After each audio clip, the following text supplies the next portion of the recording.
Hi guys, and welcome back to the I Am Personal Training YouTube channel. Today we're looking back at whether you need to wear a belt while benching. We're going to do a 145 kilos. I'll start off with 145 kilos. I'm going to do 6 sets of 6 and maybe dropping the weight to do it. But this time we're not going to wear a belt for any of the sets. I'm going to see how that goes as a bit of an analysis. So I hope you enjoy and we'll get going with lifting. Hi guys, and welcome back to the I Am Personal Training YouTube channel, and we're back with another bench session. So starting off here at 145 kilos, and we're going for 6 reps at this weight. So as we're doing, we're continuing the attempting 6 by 6, but this session, as we said in the early one, we're doing it a little bit different. We're going to start with the heavier weight and then drop down if we need to. So as you can see, this first set of 145 kilos is actually moving really well. A little bit of a stall in the last one, but still managed to get it done quite easily. We then come on to what was set number 3, so we're just going to get ourselves set up again. As you can see, we're not wearing a belt in this, and I really think I'm going towards the not wearing a belt for my bench.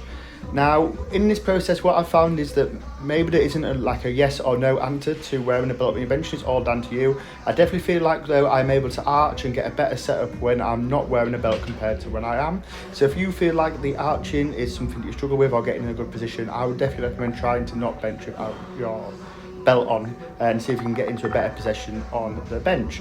So as you can see, we're getting nicely through these reps now. I think that was rep number 3. I'm going to come down for rep number 4. You can see I can get my chest really nice and high, get really tight. I'm going to press out. We're going to come down. I definitely feel like I've not lost anything with not wearing a belt. Is probably the biggest thing I'd say actually watching these.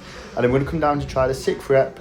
I'm going to give it a go. As we go, just lost my line starting, couldn't get it. So what we did there was we dropped to 140 kilos for 2 sets, and did a set at 135 kilos as well. So coming down a little bit lower than what I was hoping for, but still getting all the reps in and really happy with how well 145 kilos moved. But then coming on to 90 kilos onto the close grip incline. We get 8 reps on this, with 8 reps on this one and 6 on the other 2 sets with this. This really is hard. Like, it feels like you're pressing for ages because you're really extending that range of motion, but it really is good for increasing chest power off the chest and increasing that tricep strength at lockout as well. We then come on to some bent over rows, 90 kilos now, going for 10 reps.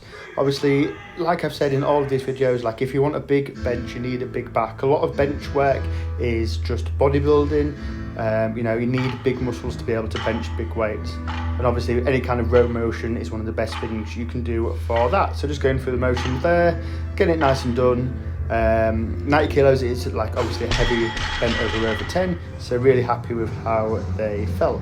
We'll then come on to a narrow grip, like pull down. So obviously narrow grip is going to work a bit more of the internal back and lats. It's going to have a good crossover to your pressing power. It can also have a good crossover to you getting nice and tight whilst deadlifting as well. And after that we came on to, again, my favourite tricep exercise, which is JM press.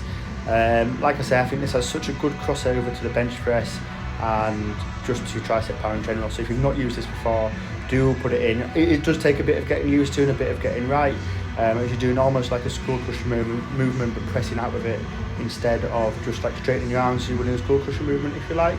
But definitely worth doing. If anyone does have any questions about it, feel free to drop me a DM about it. But definitely recommend putting them in up to 50 kilos, keeping it relatively light. I think that's the best way to do it, and slowly building it up over the 4 weeks.